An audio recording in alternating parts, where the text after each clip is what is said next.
We can start. I will also introduce myself. My name is Tomasz Suchan. I'm from Botanical Institute of Botany of Polish Academy of Sciences, and I'm responsible for the genetic part of the project. But now I'm the chair of this session, so I welcome Krzysztof Kalemba, who will present a talk about meadow biodiversity. Czy to będzie dobrze słychać? Dobrze. Witam wszystkich. Welcome after the break. My name is Krzysztof Kalemba. I represent the Polish team of the Naturalist Club in a field facility together with Kamila Grzesiak, who is present here with the mic. We have prepared 3 forms of education about meadows and meadow habitats. We've divided them into 3 because we wanted to focus on biodiversity, on habitat transfers and accompanying transfers, as well as flower meadows, because they are becoming more and more popular. You received a leaflet on meadows. They are also in English. You have it in your conference pack, so you may have a look at that.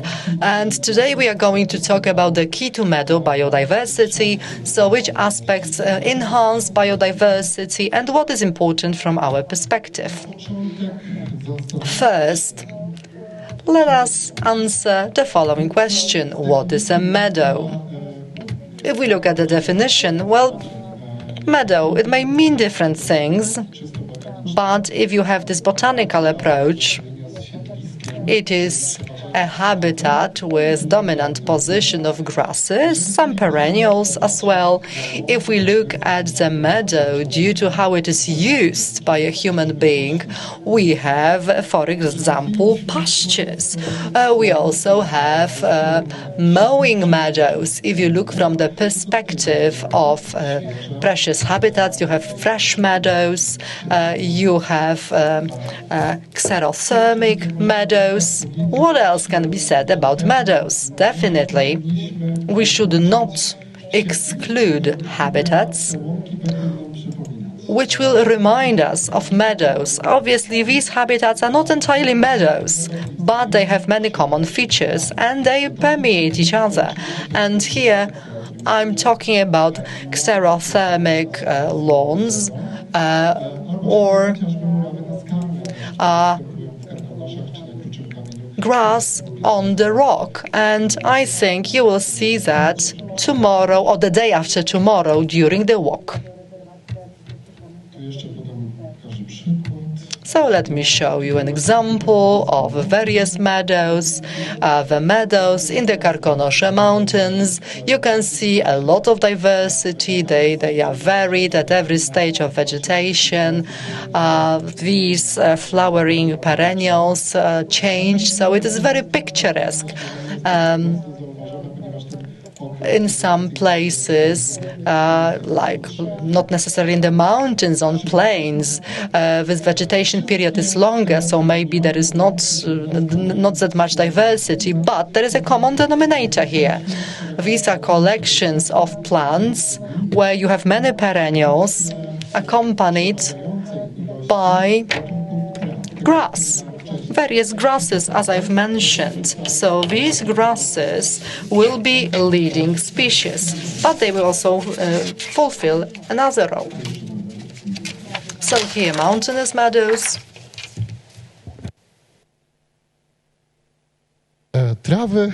Trawy pełnią tutaj też. Grasses. They are here designers and engineers, and perhaps will not translate it directly, but it is their share which is decisive for what kind of habitat we will see in the future.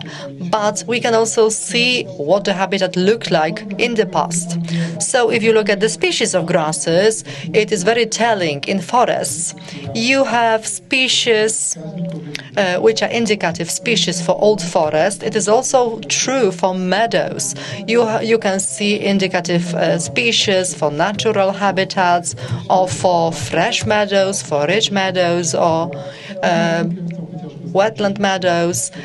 So, for example, if you see that in the meadow there are species like orchids, it means that it is an old meadow, we have to protect it, and you can also see that there are some precious species. If you have turf or some other species, you have to think about its conservation. Let me go back to grasses now and say that as for cultivation and as for mowing grass, the grass is used, well, hay is later on used in farms. So for the meadow to be maintained in the good condition, not changed much from the initial stage, well, it requires mowing. So it is also a very important thing in nature 2 areas and protection activities, conservation activities. It is also connected with subsidies. And here we had a presentation about biomass, living biomass. And, well, sometimes there are good tested solutions, but if you deal with grasses and vast species which are popular in the whole territory of Poland, that to some extent they might seem expansive, and if you leave a lot of biomass like that, then species diversity and biodiversity is actually depleted and impoverished. So we have to check what kind of species we have in a given place. That's very significant. And let me also show you examples of these grasses, and the leading species here that we come across in meadows is Timothy or cat's grass and foxtail, as well as cock's foot. Then another example of a popular species of grass, actually we see it in the whole, is precisely this particular woody spikelets, which is very popular in Poland, and these species are rarer.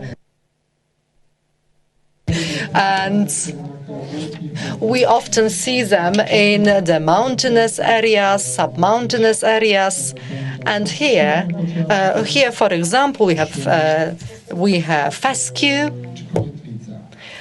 or horse stables.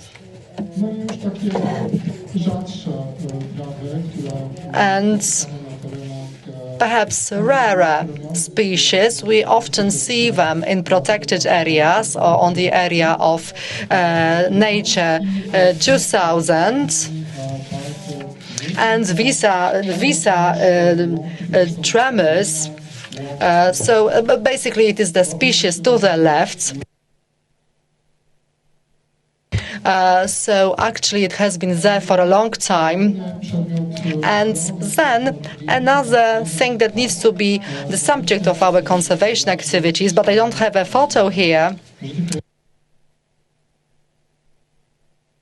And I don't know whether you know this species. Well, let me discuss it. It has this part at the top which look actually like human hair or like waves, and it is very rare. It is Stipa ioannis, and you may see it in certain parts of Poland in natural reserves, or Stipa pennata. It is an example of the grass which is part of these xerothermic grasses group. And then I'd like to tell you a bit more about a meadow as a seed bank. Here we have to take it into account that every meadow habitat or like transitory habitats is actually a bank which gives us biodiversity, because when a niche appears, environmental conditions change, then new species enter into this niche. And these might be species that haven't appeared there beforehand, or we haven't noticed that, and they were dormant perhaps somewhere in the soil waiting for convenient conditions, or these might be species from adjacent habitats looking for a niche to develop. So the niche which appears in meadows results from a disturbance of water management system or from human interference by mowing, lack of removing biomass, or there are other environmental factors connected with droughts or climate warming, and there are many niches like that. Zobaczymy sobie te luki. Tutaj akurat mamy przykład łąk zalewanych. So there is an example of meadows in floodplains, and here the vegetation looks different throughout the season, and here we receive a new pool of genes. If it is actually the meadow in floodplains, you may have noticed that if it is a floodplain, these plants change. So either the pool of genes is broader or more narrow, and basically the outlook changes very often and very fast. And here synanthropic habitat, and here succession is very much at place. So if it is an urbanized area or areas for construction, then we have germinating plants from the soil. They were either taken or brought here with the land from other locations or scattered by birds. And birds here play a very important role in that. Here there is a goldfinch, but in mountainous regions you may come across a mackerel birds or various species of sparrows, and they will feed on seeds of grass. And there are mammals that will scatter perennials or scrub more often perhaps, because so it may start with ants, and even ants can transfer species from one meadow to another. So you may want to look what a neighboring meadow looks like, because if it is impoverished in terms of the number of species, these species will be either transferred together with seeds elsewhere, or habitats will try to overlap, permeate, and biodiversity will increase on its own without human interference.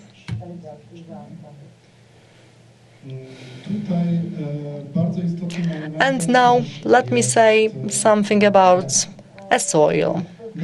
Soil is significant because here the mineral composition of soil is important for plants, because it means that some plants will sustain themselves, others won't. Some of them are like calcium-rich soils, others like nitrogen-rich soils. Such soils which are calcium-rich appear in xerothermic areas or in the mountains, but we have plenty of species which like sandy soils or floodplains, or even clay, which is of lower quality in terms of soil and agriculture. But for people, clay is not good for cultivation, but for meadow plants, they find their niche there, and they know how to develop very well, and they thrive in such niches. And I'm sure you have noticed such phenomena. Here, a clay soil cross-section. The first layer What is typical of it, it is not very permeable. So when you think about water, it is not very permeable. Then you have some rocks, and then there is a bit of drainage of water. So the cultivation doesn't thrive here. But as for pastures or meadows, I would say this soil is very good for these purposes. So you need to know how to requalify in terms of agriculture to adjust to these conditions. What is very important here, well, and I would say it is the topic which is getting more popularity. People who are not very closely connected with biology, who are not very closely connected to nature conservation, start to notice that alien species or invasive species are becoming a threat. And in Poland, when we talk about combating against such invasion, well, we have very few measures. Other EU member states have better solutions, but this struggle against alien species, well, it is uncertain. We don't know whether we will win. I don't think so, really. So if we want to prevent such invasion by alien species instead of fighting against it first, well, we should notice that. We should simply capture it at the right time, because we don't want to create niches which will be filled in by alien species. So I would like to say that invasive species, plant species, are also the species which were adjusted to survive in a given situation, in given conditions, and they are actually quite resistant to like weeding, spraying, mowing. No, they actually spread and scatter their seeds even better, and they are getting more and more numerous. So it is very difficult to control their size. If you went to Jelenia Góra, I'm sure you saw a lot of goldenrod. At the beginning, it was not treated as an invasive species. Even beekeepers actually recommended goldenrod, but now it exceeded all the expectations. And the goldenrod, especially in submountainous areas, it is becoming a threat because it is actually taking over areas which are actually part of nature, 2,000 precious natural areas like the ones with orchids. And another threat, when we talk about fresh meadows, mowing meadows, where we have orchids, is lupin. You can see the photo to the left, and actually it can cover such a meadow fully very fast. It can get rid of other species and derive many minerals from the soil. And actually, it is detrimental to other adjacent plants. And it is actually a technique which is applied by other plants, allelopathy. So they generate chemical substances. They either slow down the growth of other species or they block it fully, and they cannot simply develop around this alien species. So the niche is 100% for them only. Here, more examples in floodplains. In the previous slide, there was Sosnowski Bort, and even though we have so you have it to the right on this slide. And then we also have knotweed, which is a big threat as well. And I can say that 10-15 years ago, knotweed actually appeared mostly around rivers, watercourses. Now it adapted to changeable conditions, and it can grow in dry areas, and it is very frequent in meadows.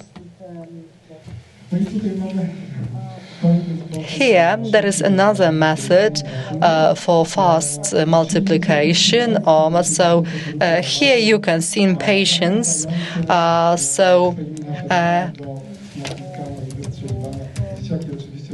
Kids love it, as you may imagine, because you take the seed, you press it, it jumps. So it is funny, kids do it, but actually this plant does it very efficiently, because it is like actually flying in the range of 3.5 meters. So I have to say it is very efficient in scattering seeds, and basically it is well adjusted to climate changes. And the last topic I'd like to mention, since we are talking about biodiversity, is protection of meadows or meadows conservation. And we have many options here. Some of the meadows is covered by conservation activities. They are part of Nature 2000, or there are national parks, landscape parks,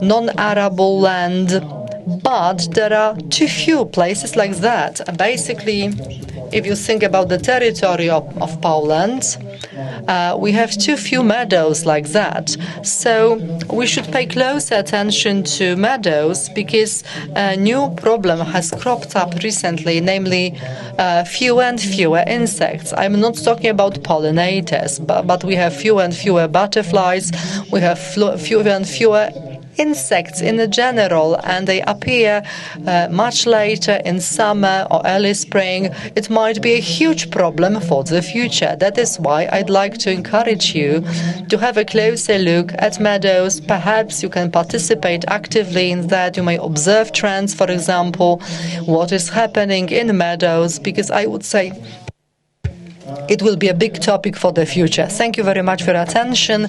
Tomorrow, please join us at the workshop. We'll talk about temporary habitats. And here, if you have any questions, or let me ask the first question. Have you observed clear changes in meadows around you? That's my question to you first. Chyba nie. Zaobserwowali. Dziękuję. So, thank you very much. Dziękuję bardzo. We have plenty of time for discussions. So, now. So, if you have any questions, please go ahead. Can be in Polish or Czech.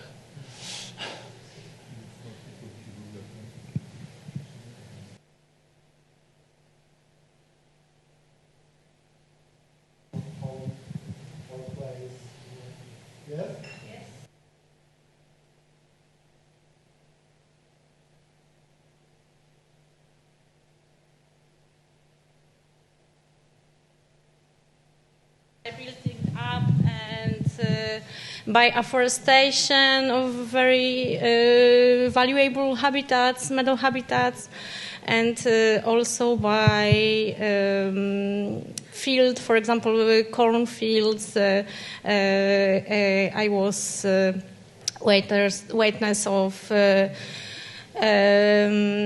fielding more than 20 hectares of meadows, and I was so surprised that I was thinking that I was lost in the field. So yeah, there are many examples of it. And you are from? I come from Poland. I work mainly on the southern Poland. Yeah. Ah, okay. Mm-hmm. So. Is nearby the city or your place? There are two kinds of meadows under urban pressure, but also in arable land. Is any group of people who want to change this? Because in Wrocław, Warsaw, and Poznań is many group of people to see the problem after interest of the flower meadows. But in your place is also like this trend about the flower meadows, or?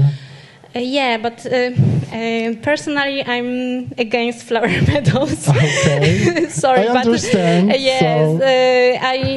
I mean, my opinion is that flower meadows should be promoted in degraded lands. So Yes. first we should protect meadows, valuable meadows. Yes, of course, we have some people, NGOs, and nature scientists who try to intervene and protect, conserve these places, but it's ineffective.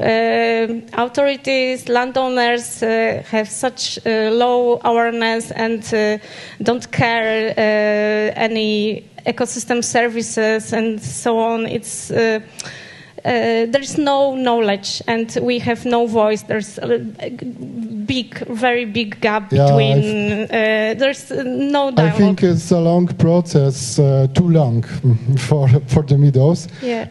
But you say a very important thing. I also don't like flower meadows because the looks. It's not this species.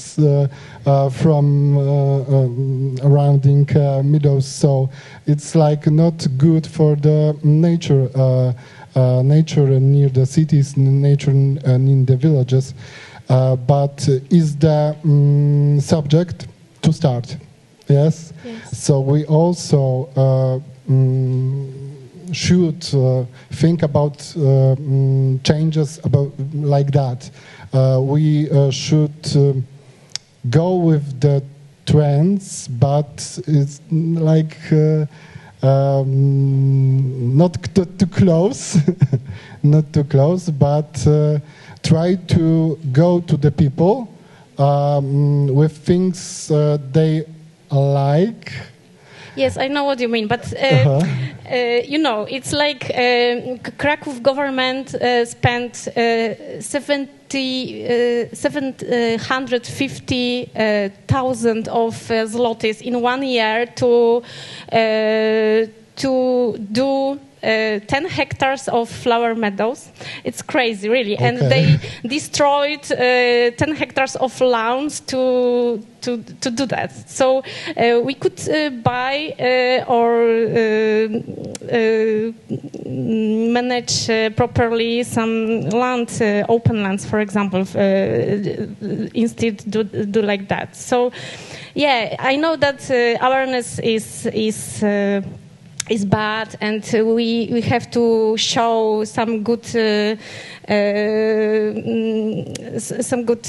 things, but I'm pretty not sure if it's a good idea because this is some kind of you know, like, oh, it's so nice. The people from big city do like that. And I saw in mountains that on semi-natural meadows, people start to make flower meadows with papaver and crazy. Really, it's really crazy. Oh, in mountain, it's a very dangerous thing. Yeah. But also in Wrocław, I saw. And the people don't understand the soil. You don't need to making a place for the meadow, like a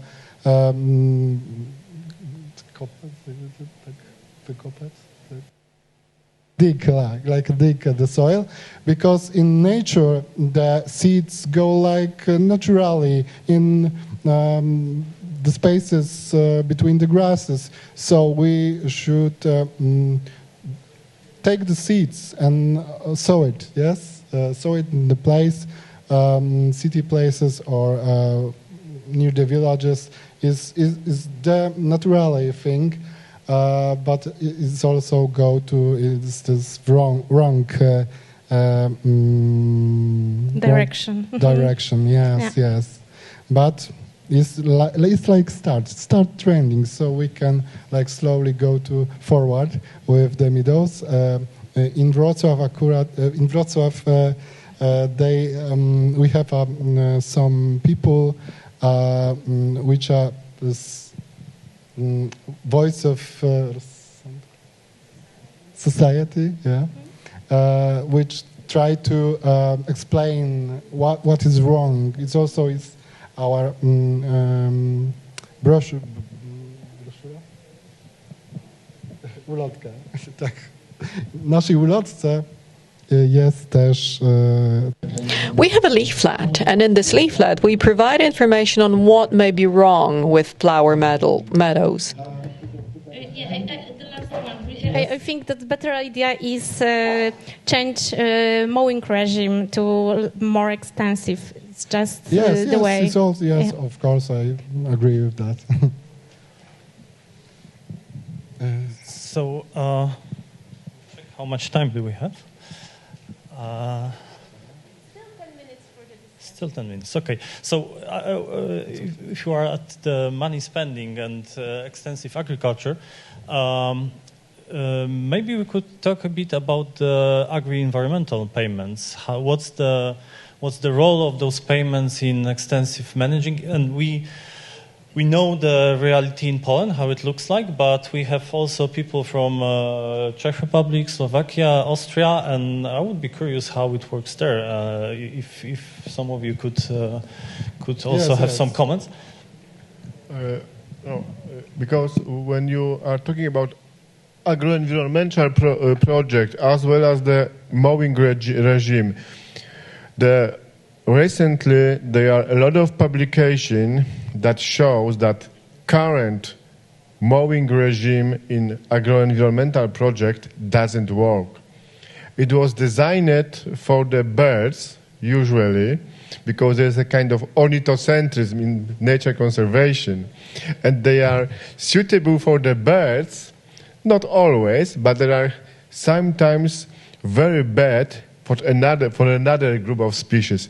As we are interested in insects, we should maybe not make the butterfly centrism in nature conservation, but we have to thought about another group of species also by lobbying on the changes of some points in the agri-environmental projects. Thank you. Thank you very much.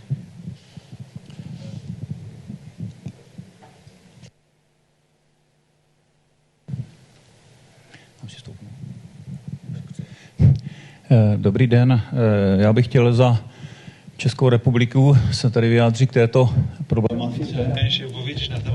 Well, let me tell you a few words about what this situation is like in the Czech Republic. I come from the agency responsible for nature and landscape protection in the White Carpathians. And we also have projects and programs for our farmers. We have 2 live programs, and the experience we have gained through these programs could be applied here as well. There was a project, live project, focusing on butterflies, and we were able to offer a program of subsidies for farmers. It was adopted on the national level, and it focused on Fengaris. When you mow meadows, you do it in early June and then in autumn to make sure that there are enough plants for butterflies. However, because of this, biodiversity suffers. So we need to have subsidies that are the most beneficial for the environment, because national environment protection in Poland and in the Czech Republic is not able to fund all projects related to conservation and nature protection. That's why subsidies for farmers are so important for us, because in this way farmers obtain funds that can be used to, for example, maintain meadows. Thank you. This is also a role for us as people working with nature protection to kind of lobby for changes in those programs, and I think it can be done on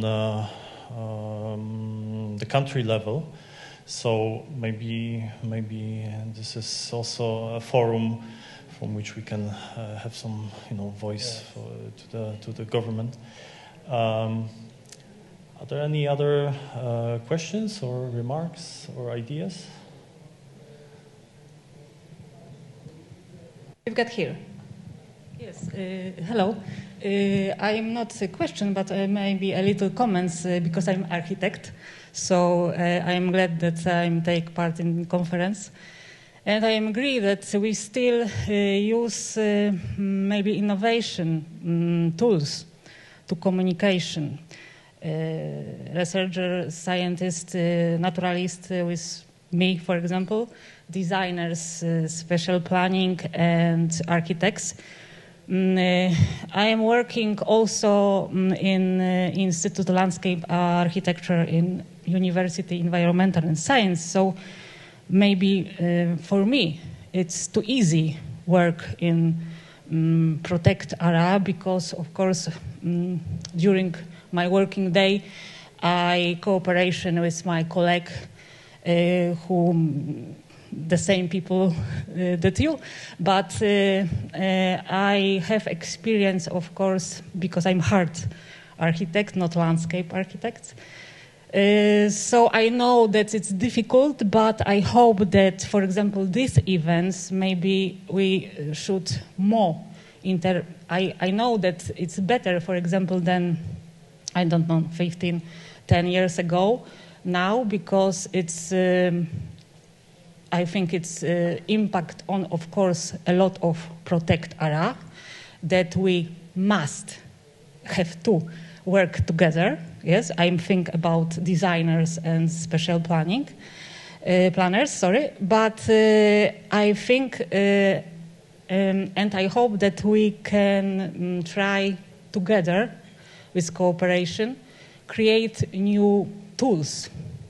The first communication, and then, of course, design in this protect area, maybe near, close, together. So thank you that I take part in these events. Thank you too. It's a very good idea. Yes, it's like we need a new language for the people and.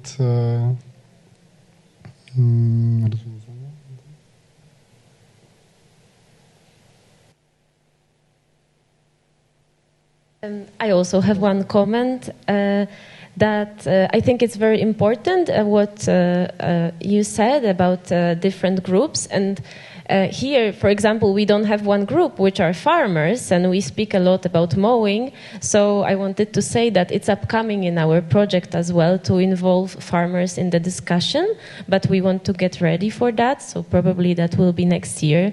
But I think we really have to not forget anyone, because if we exclude someone, the tools will be useless, because those excluded, they won't use these tools. They will just reject it. So it's very important, even if difficult, to involve everyone in the discussion. It's not always the same room. It won't be maybe the auditorium to speak with some groups, but this space is very needed. So that's from me. And I think there is space for Tomasz to speak. Yes, he's moderating right now. But we have one more presentation, which is on citizen science in our project. Yeah, so thank you for introducing me.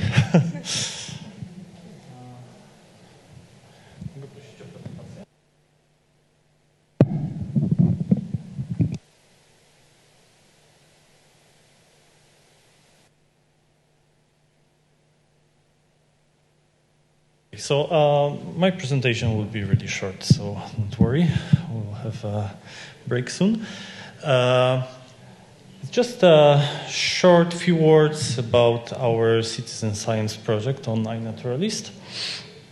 So what is citizen science? We spoke about it a lot, but the definition, one of the definitions is that it's using the help of non-scientists to gather the data for people working in academia. So, and it goes back to the traditions of natural history research and taxonomy, because many scientists working in those areas were amateurs and still are. There are many taxonomists, very good taxonomists, who are not paid for doing taxonomy. They have other jobs.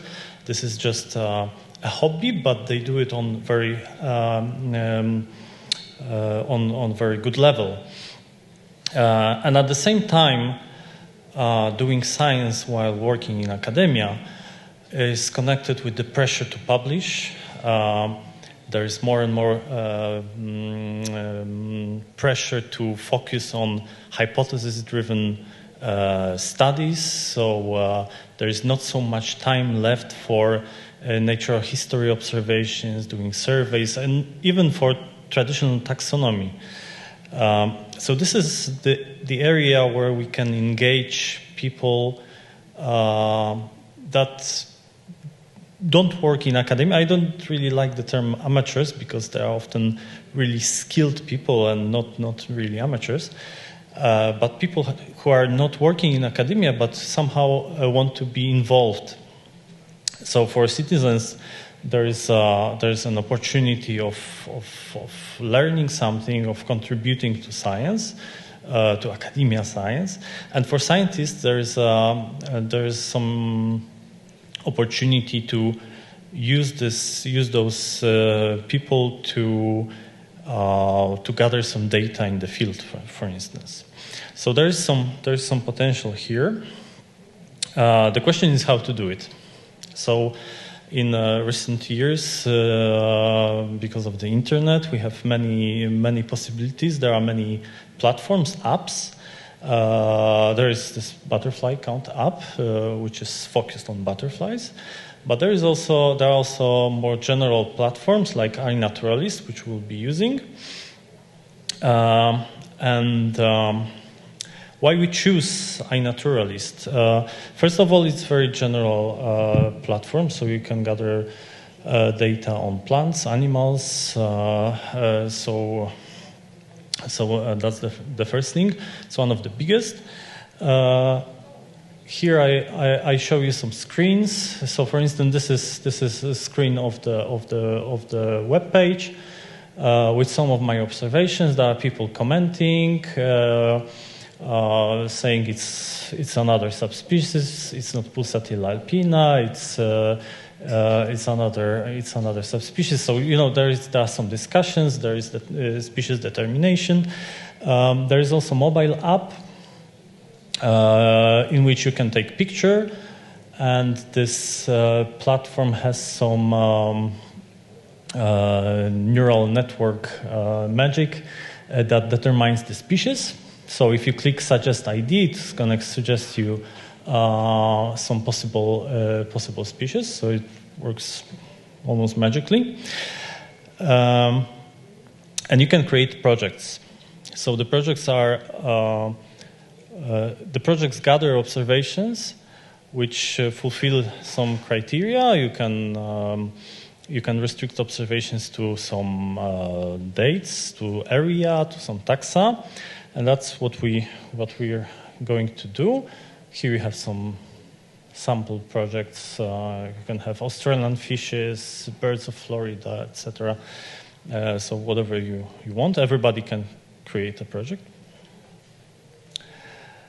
And so ours has two main aims for us: to gather observations of host plants and gather observations of flying imagines, maybe if they start spreading.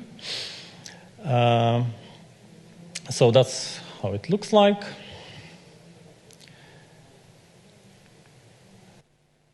These are the criteria that the observations need to fulfill. So we have some taxa. There's Parnasius, but also host plants.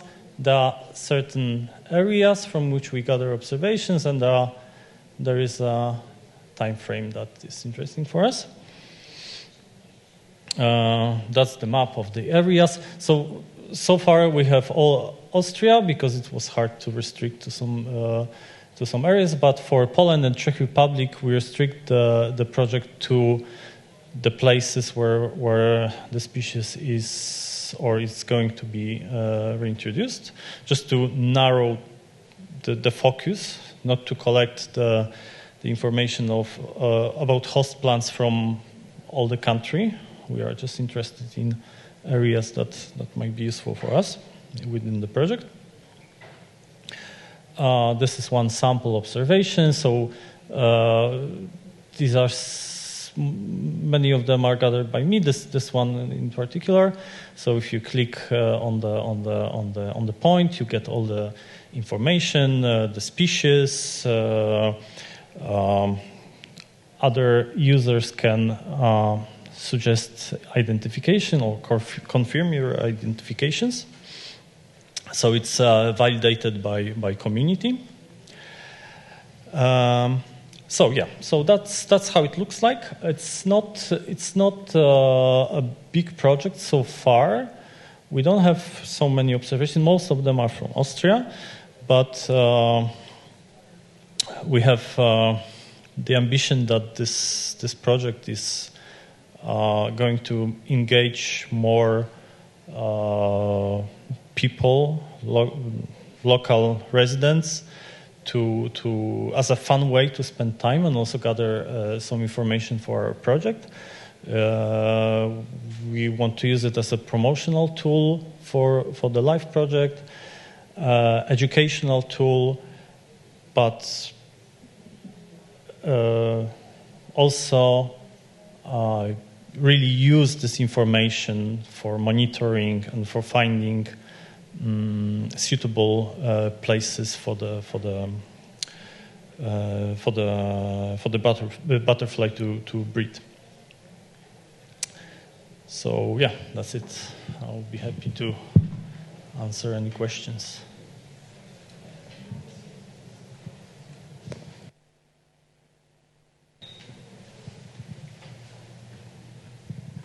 Thank you very much for your really interesting presentation, and congratulations for this project. It was really impressive, and I think that it will work and brings a lot of new information. But regarding the introduction for your presentation, you show some interaction between, let's say, amateurs or nature lovers and scientists, professional scientists working at academia. And sometimes there is a kind of discrepancy between needs of people working at academia, at universities in the science, and people who like nature or who likes be naturalist, etc. But I think that I would like to ask you, why do you not mention about the third part in this interaction? And I mean third part as a government organization. Because very often we collect this data, or we feel need of such kind of data because we would like to monitor the level of diversity, biodiversity. Mm-hmm. If we're talking about a precious element of our nature, for example, I mean precious, something which have a market value. We very well know how many forests do we have and how many cubic meters of timber we have in our forest. We know about our geological resources, but we also have resources of natural resources regarding wild species, wild animals, regarding entire biodiversity.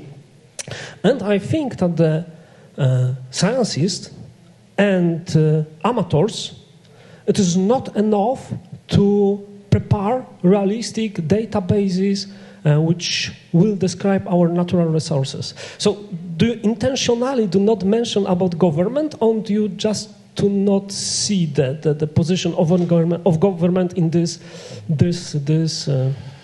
effort? Yeah, so, well,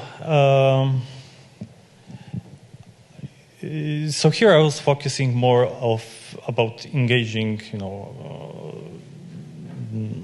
amateurs or local people, but the thing you're talking about is more of opening making the data that is owned by some governmental agencies to make it more open for research, or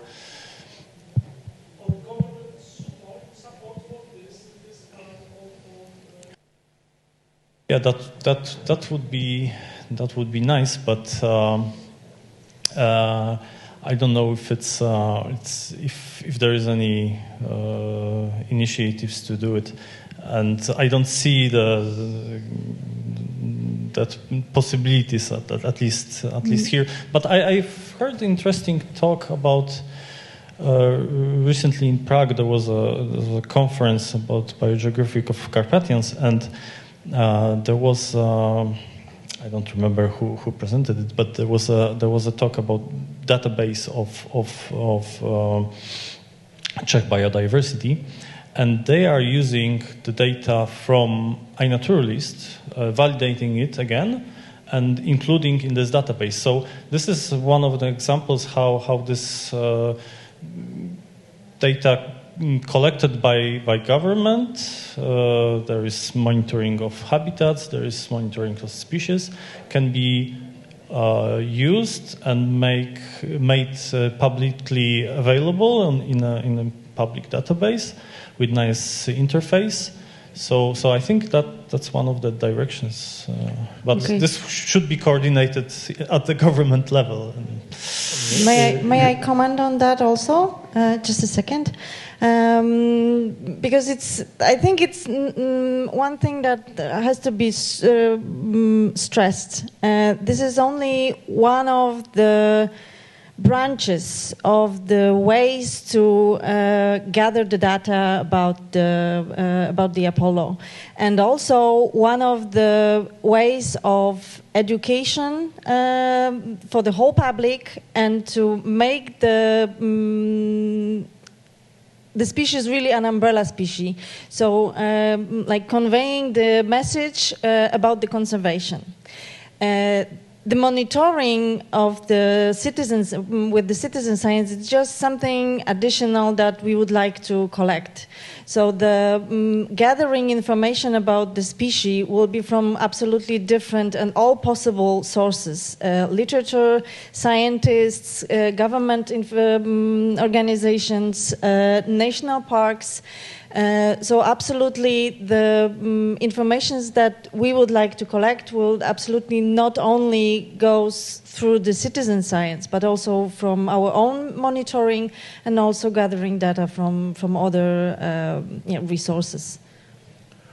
I have the comment, Just as a comment. To your question, because the citizen science is the one of the, as you said, methods of gathering data. And in fact, government is interested in that, and they use such data. For instance, a species monitoring project, which is obligatory for every about 4 years for the species, are in fact made in the huge part by non-professional scientists. The government role is they found the institution who coordinate this gathering data, and the institution find the methods. And in fact, often this method took the part of this method is the using citizens, the non-professional scientists who collect the data. So as government is interested for this data, but it is interested in the final product, the database, and they order to do it by the usually scientific institution or sometimes in NGO, and using citizen science is one of the methods of gathering this data. Thank you.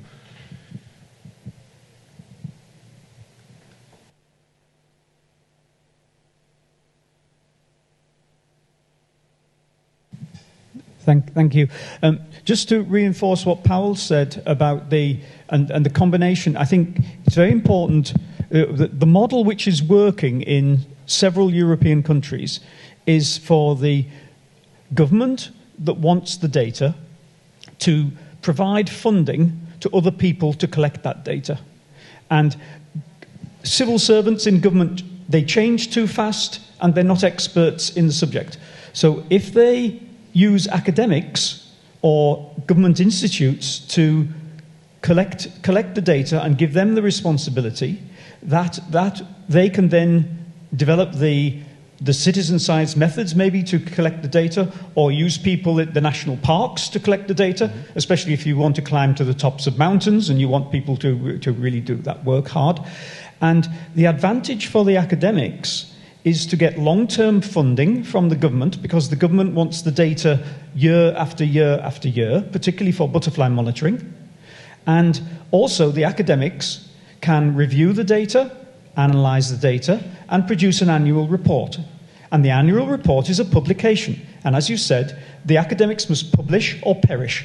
Right. So in Sweden and in the UK and in Spain, you have that combination of the three groups working together. The government providing the funding, academia who see it as an important academic job, and get the long-term funding, and then they develop this, they encourage the citizen scientists. And the citizen scientists are encouraged because they send in their data, and then somebody sends them an annual report, and they want to read the annual report to see that their data is being used by somebody, professional, to produce something which is useful for government and interesting science. So that combination of those three groups working together works very well in some European countries, and in other European countries, it is completely absent. Yeah. And that's the problem. Yeah, the problem I see here, at least, is that many of even scientists, they don't want to share their data because they think it's, you know, they spend lots of time collecting it, it's theirs, so they want to ultimately publish it at some point, or they will never publish, but they don't want to share it for some reasons. So there is lots of work to do, also engaging some scientists to make their data available. That problem is a problem in people's minds, because in some countries and in some people they think, my data is my data, it's precious, it's important to me, even if they're not academics and they're never going to publish it. It's still important. In other countries, people say, I want to put my data in to help science, to help conservation. I want my data to be there. And for some people, the most important thing they see in that annual report is the map of their country with a dot on it, and they can say, that's my dot on the map. I sent that data in. And it is just a problem in people's minds. I'm not sure how you convince the people who want to keep their data private to change their minds, but in some places that mindset just does not exist.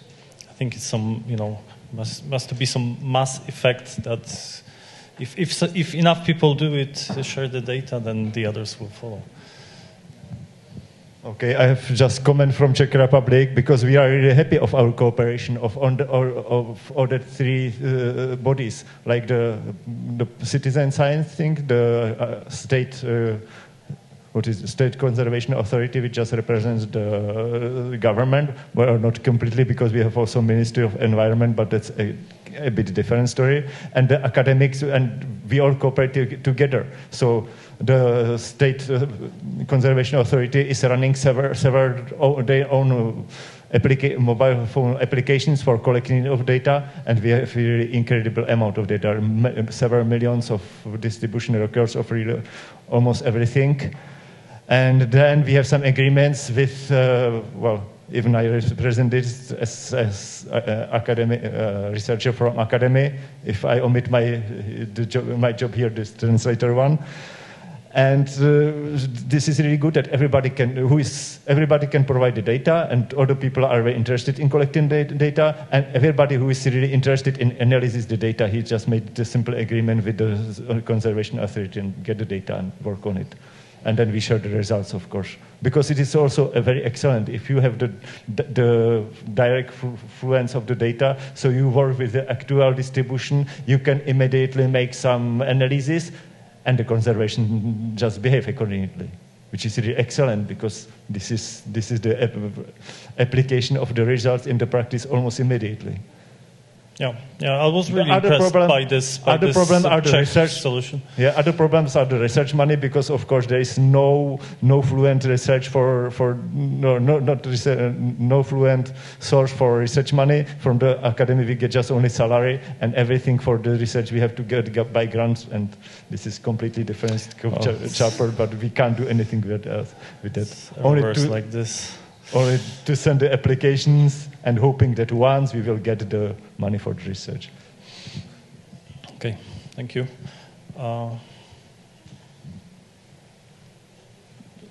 are we with time? It's almost four. Okay, so I guess we can also discuss during the break and walk. Tomasz, we've got one more question. Okay, one. maybe not question, but opinion. I'm intentionally asked about the role of the government organization in the data collecting, maintenance, and organization of monitoring at such kind of state level. I really appreciate the citizen science, but also if we are talking about motivation of scientists, it is, I don't think so that the problem with the data sharing, it is only a problem of which is sitting in the mind of the scientist. And it is not only the problem of the Polish situation. For example, in Great Britain, England, and Scotland, there is a great system of collection of information regarding vascular plant species distribution, also supported by citizen science. And there also is problem with data sharing by scientists. And there are different solutions proposed, and one of them it is just pay for the data. You collect something, and just government organization, other non-government organization just should or will pay for this data. So it is not only the problem of scientist mind, because it is kind of our work. I am personally scientist, so I am talking about me personally. So it is much more complicated and sophisticated, not only a mental problem of sciences. I'm sorry for this word mental. I mean that the problem of our attitude to sharing of data. So it wasn't question, it was opinion. I'm not convinced it's always a good solution to pay for the data, because that can create completely other set of problems. But it's some work to do in this area for sure.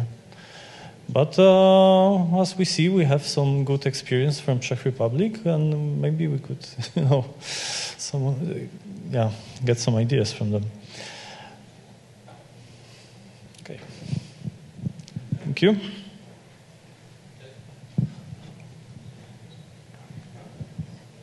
If there are no other questions, I think no, I don't see them at least. I would like to thank everyone. One more question? Okay.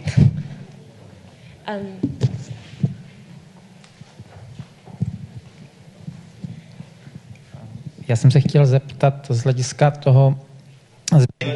I'd like to ask a question from the perspective of collecting data. I'm curious about Poland. Do you have any database which is not based on photos? Because when we want to recognize a species, we need to take a photo, and very often it makes matters more complicated. Sometimes you need to take a photo, but you may not have time.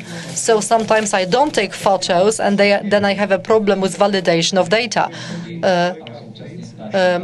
Fritz was talking about database, and for that database we have to take photographs, but state authorities also check whether it is like correct data, incorrect data, whether it's precise data, but also the state nature conservation institution cannot verify that truly sometimes. So we have to check what is the source of the data which enters the database, whether it is a scientist, whether it is citizen science. So the question is also to Austria. How does it work in Austria with databases?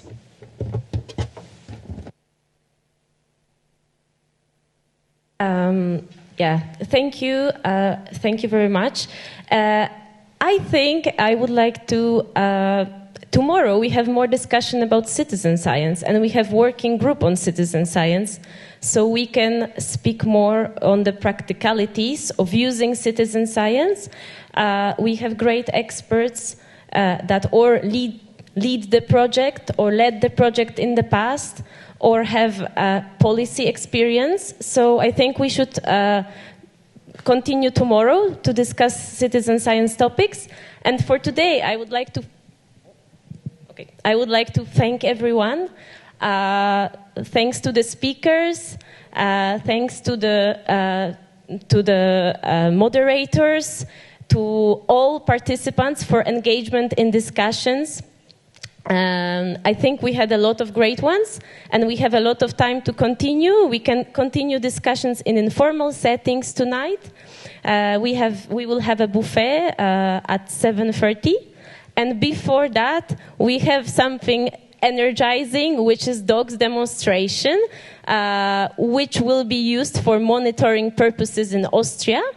And 2 trainers came especially for this event to show the skills that dogs have and to share this experience.